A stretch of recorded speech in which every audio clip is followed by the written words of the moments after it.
आपल्या विविध मागण्यांसाठी महाराष्ट्र जीवन प्राधिकरण कर्मचाऱ्यांनी सोमवारपासून सिंधुदुर्ग नगरी इथं बेमुदत आंदोलनाला सुरुवात केली आहे। जिल्हा कार्यालयासह सावंतवाडी आणि देवगड उपविभागातले सर्व कर्मचारी या आंदोलनात सहभागी झाले आहेत।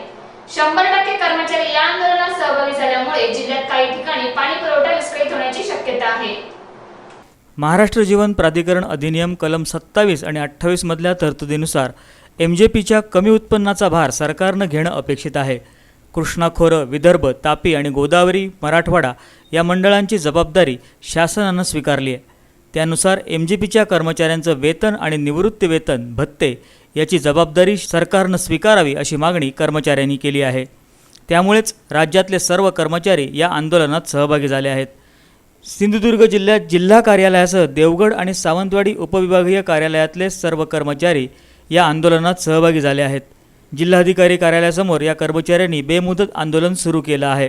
महाराष्ट्र जीवन प्राधिकरण संयुक्त संघटना समितीने आवाहन केल्याप्रमाणे आम्ही सर्व मजिप्राचे अधिकारी कर्मचारी 100% या बेमुदत धरणे आंदोलनात सहभागी झालेलो आहोत। सिंधुदुर्ग जिल्ह्यातील जी जीवन प्राधिकरणाची 3 कार्यालये आहेत, विभाग सिंधुदुर्ग नगरी, उपविभाग सावंतवाडी आणि उपविभाग देवगड येथील सर्व अधिकारी कर्मचारी आज या धरणे आंदोलनासाठी इथे मुख्यालयाच्या ठिकाणी आलेले आहेत।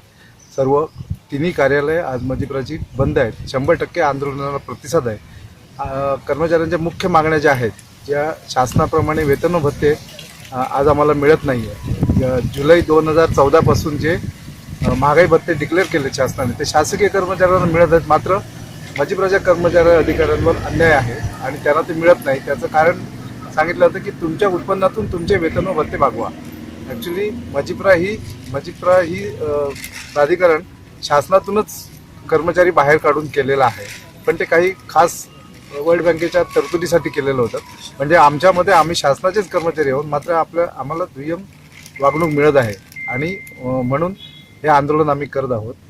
जसे कार्यरत कर्मचाऱ्यांना वेतन व भत्ते मिळत नाही, तसेच निवृत्त झालेले कर्मचारी जे आमचे त्यांना एप्रिल 16 पासून ग्रॅज्युटीची अमाऊंट पण दिलेली नाही आहे आणि त्यासाठी सुद्धा निवृत्त कर्मचाऱ्यांवर सुद्धा याचा फटका बसलेला आहे। आणि आता कर्मचाऱ्यांमध्ये भीती आहे की आज वेतन व भत्ते मिळत नाही, उद्या निवृत्त झाल्यानंतर आम्हाला निवृत्ती वेतन सुद्धा मिळेल की नाही याबाबत कर्मचाऱ्यांमध्ये भीती निर्माण झालेली आहे आणि त्या भीतीपोटी ह्या कर्मचाऱ्यांनी आंदोलन उभारलेलं आहे।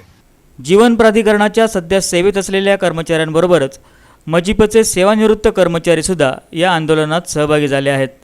महाराष्ट्र जीवन प्राधिकरण विभाग सिंधुदुर्ग नगरीचा मी सेवानिवृत्त कर्मचारी, माझं नाव दीपक रत्नजी जाधव आणि जुलै 2016 मध्ये मी सहाय्यक कार्यकारी या पदावरून मी निवृत्त झालो। निवृत्त होऊन मला आता जवळजवळ 7-8 महिने झाले, तरी अजून मला माझी ग्रॅज्युटी वगैरे ही आणि इतर जे काही पेन्शनचे लाभ वगैरे आहेत त्यातून काही मिळाले नाही।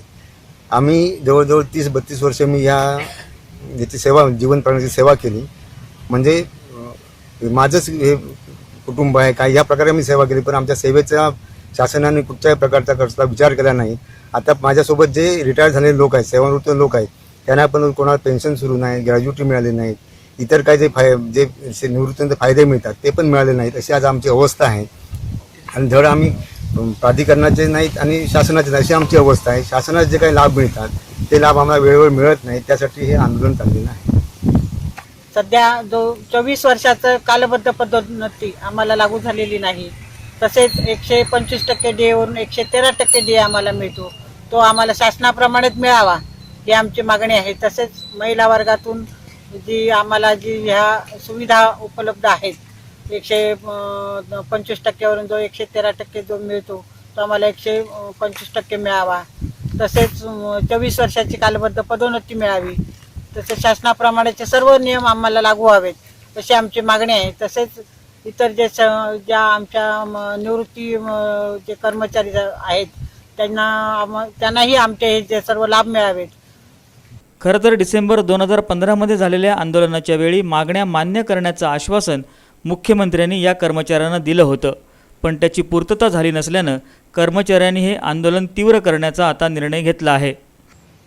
जसं 1979 पर्यंत महाराष्ट्र शासनाचंच एक डिपार्टमेंट होतं, पण जागतिक बँकेचं कर्ज घेण्यासाठी प्राधिकरण करण्यात आलं। जसं कृष्णा खोरे महामंडळ, विदर्भ महामंडळ, कोकण सिंचन महामंडळ अशा 5 महामंडळांना शासनाचे कर्मचारी म्हणून जसे लाभ दिले तसे महाराष्ट्र जीवन प्राधिकरणाला लाभ दिलेले नाहीत. ते लाभ द्यावे असं आमचं हे मागणी आहे. त्यासाठी हे आंदोलन सुरू आहे. दुसरी गोष्ट, डिसेंबर 15 मध्ये याच्यासाठी आंदोलन आम्ही सुरू केलं होतं. माननीय मुख्यमंत्र्यांनी 3 महिन्यामध्ये तुमचा प्रश्न सोडू म्हणून आश्वासन दिलं होतं. पण आज 13 महिने झाले, 15 महिने झाले तरी अजून आमचा काय प्रश्न सुटलेला नाही. आणि म्हणून आम्हाला नाईलाज असतो आता आंदोलनात बेमुदत संपात सुरू करावा लागला आहे. सर्व कर्मचारी आंदोलनात सहभागी झाल्यानं पुढचे काही दिवस राज्यासह जिल्ह्यात देखील काही ठिकाणी पाणी पुरवठा विस्कळीत होण्याची शक्यता आहे. प्रसाद पाताडे, कोकण नाव, सिंधुदुर्ग नगरी.